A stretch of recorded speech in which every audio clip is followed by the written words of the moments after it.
우리에게 주시는 하나님의 말씀은 마가복음 6장 14절에서 29절까지의 말씀입니다.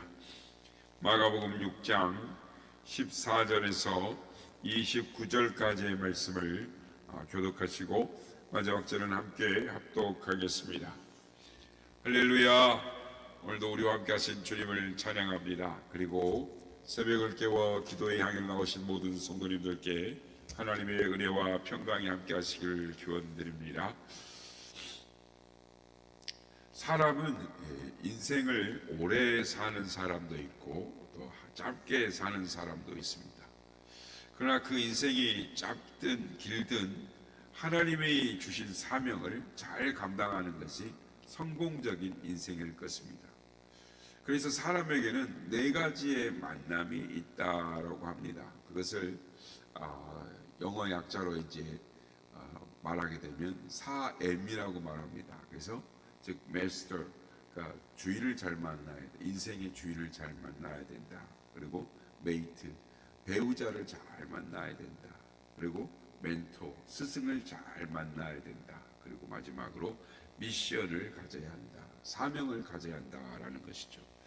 창조주 하나님이 만드신 모든 피조물에는 사명이 있습니다. 그래서 화초는 아름다운 꽃을 통해서, 또 새들은 아름다운 소리로, 과일은 아름다운 맛으로, 짐승들은 고기와 가죽과 털로 하나님을 찬양하고 또 사람에게 기쁨을 안겨줍니다.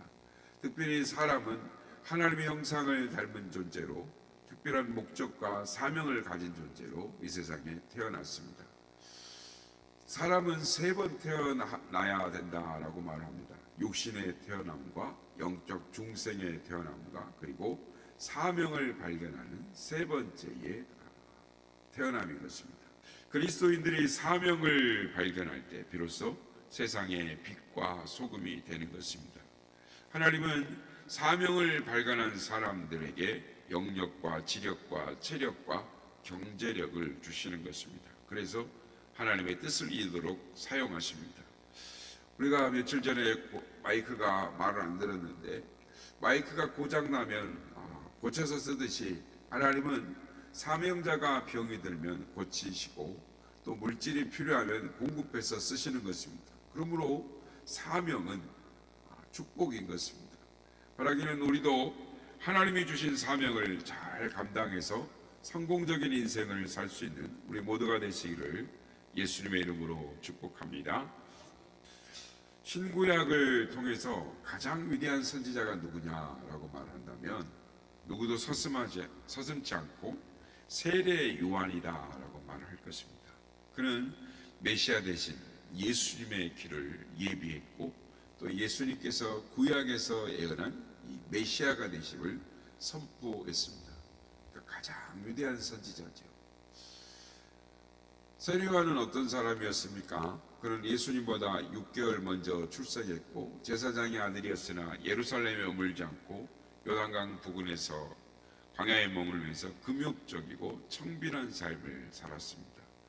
그 당시 구약의 말라기 이후 선지자 이후에 하나님의 음성이 희귀하던 시대, 하나님의 음성에 굶주려 있던 400년의 암흑 시대였습니다.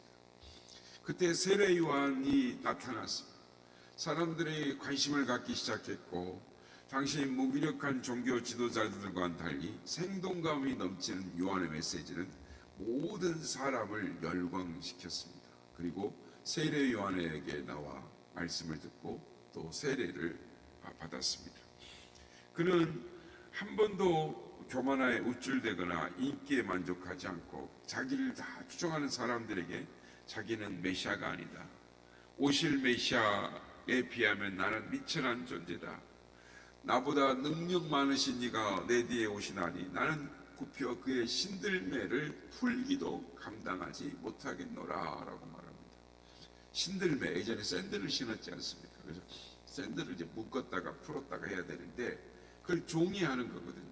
그런데 자기는 예수님을 섬기는 일에 있어서 그 노예들이 하는 일조차도 감당하기에 부족한 사람이다라고 자기를 낮췄습니다.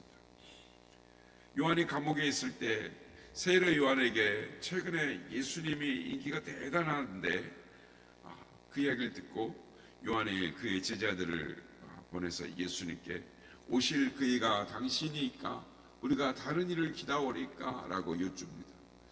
요한의 제자들의 물음에 예수님께서 너희가 가서 보고 들은 것을 요한에게 말하되 소경이 보며 안진뱅이가 걸으며 나병 환자가 깨끗함을 받으며 귀머거리가 들으며 죽은 자가 살아나며 가난한 자에게 복음이 전파된다 하라라고 말씀을 합니다. 요한이 그 말씀을 듣고 예수님이 메시아임을 확신하고 자신의 남아있던 제자들조차도 다 예수님께 보냅니다. 그분을 따르라. 그는 오직 예수님만을 위하는 사람이었습니다. 이것이 세례 요한의 위대한 점인 것입니다. 그런데 우리는 어떻습니까?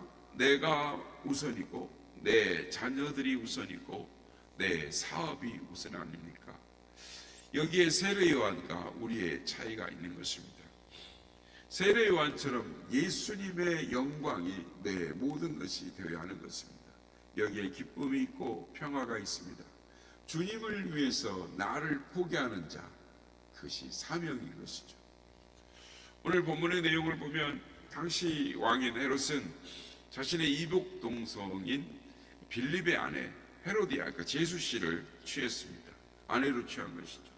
이거는 율법적으로도 어긋나고 도덕적으로도 있을 수 없는 일이었고 세상의 상식적으로도 할 수 없는 일이었습니다. 국민들의 존경을 받아야 할 왕이 천하의 손가락질을 받는 일을 했습니다. 그러나 아무도 바른 말을 못하고 있었습니다. 그 당시에 종교인들은 입을 꾹 닫고 숨을 모두 죽이고 있었습니다. 성도 여러분, 사람이 옳은 것과 그른 것을 분간하기가 참 쉽지 않습니다. 만일 그것을 분간했다고 할지라도 이것이 옳고 저것이 그르다라고 말하기가 쉽지 않은 것입니다. 어렵습니다. 그것을 말하려면 용기가 필요한 것이죠. 세례 요한은 권력자 헤롯을 책망합니다. 죽음을 두려워하지 않았습니다. 그의 관심은 하나님이었습니다. 하나님이 자신에게 무엇을 원하시는가?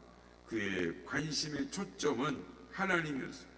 하나님 뜻대로 하나님 주신 사명대로 사는 것이 그의 삶의 목표였습니다.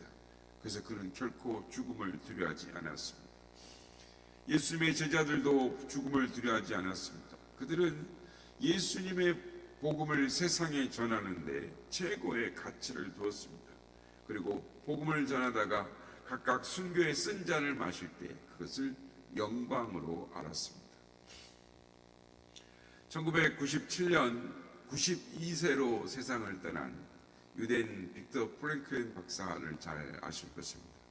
그의 베스트셀러에 보면 그래도 나는 삶이 의미 있는 것이라고 생각한다라는 책에 보면 나치 수용소에서 처절한 생활에서 불안과 공포를 이기기 위해서 하나님을 의지하고 아름다운 일을 상상하고 또 자연을 보면서 힘을 얻었던 경험들을 소개합니다. 그는 그 경험을 통해서 유명한 말을 합니다. 왜 사는지를 아는 사람은 어떤 고난도 이겨낼 수 있습니다. 그렇습니다.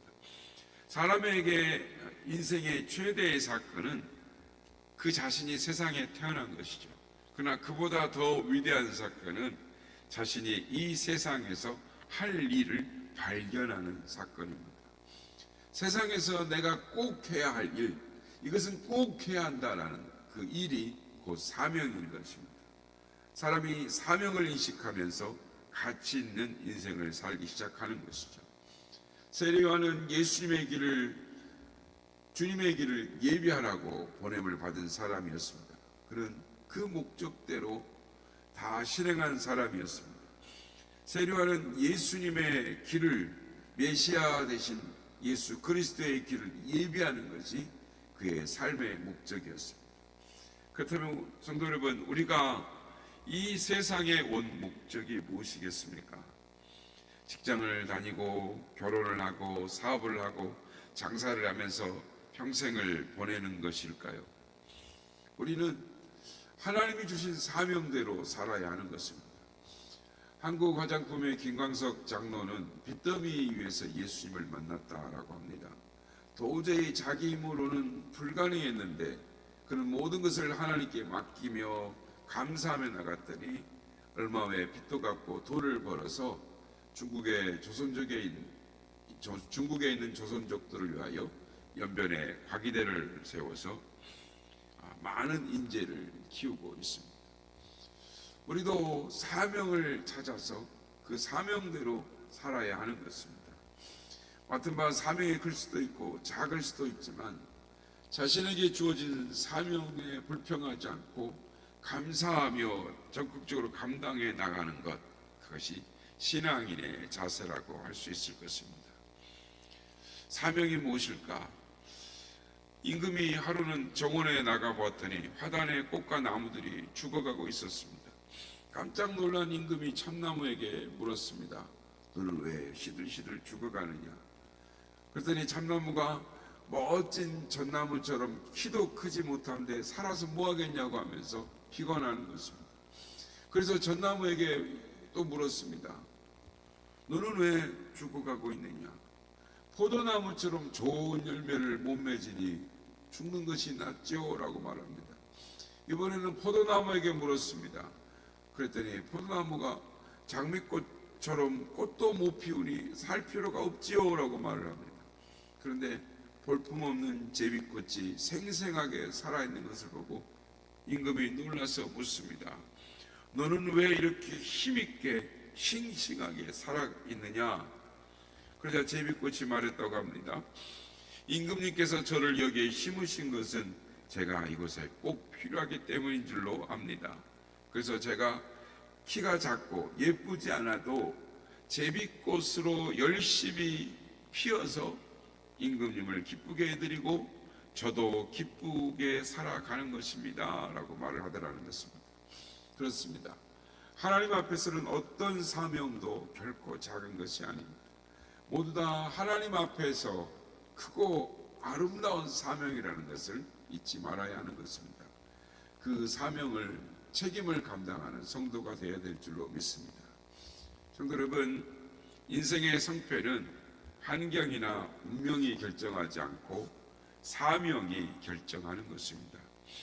사람에게 사명이 생기면 인생의 목적이 뚜렷해지고 인생의 차원이 깊어지고 인생을 소중하게 보게 되며 자신의 가능성을 보게 되는 것입니다. 사명이 없는 사람에게 일은 노동이지만 사명을 가진 사람에게는 일이 최대의 축복이 되게 되는 것입니다. 오늘날 이스라엘 사람들이 세계 각 분야에서 두각을 나타내는 것은 부모가 자녀들에게 너는 이 세상에서 꼭 필요한 존재로 하나님이 태어나게 하셨단다 라는 이 사명의식을 심어 주었기 때문이다 라고 말을 합니다. 역사상 위인의 길을 걸었던 사람들도 그들에게는 반드시 사명의식이 있었다라는 것입니다. 우리는 사명자로서 가치 있는 일을 하고 있습니까? 세례 요한처럼 사명을 확신하고 생사를 초월하여 주님의 길을 가야 하는 것입니다. 주님을 위해 살다가 가야 하는 것이죠. 여기에 성공이 있고 행복이 있고 축복이 있습니다. 바라기는 각각의 삶의 자리에서 사명을 감당함으로 하나님께 영광을 돌리는 삶, 하나님이 예비하신 은혜의 삶을 살아가는 우리 모두가 다 되시기를 예수님의 이름으로 축복합니다.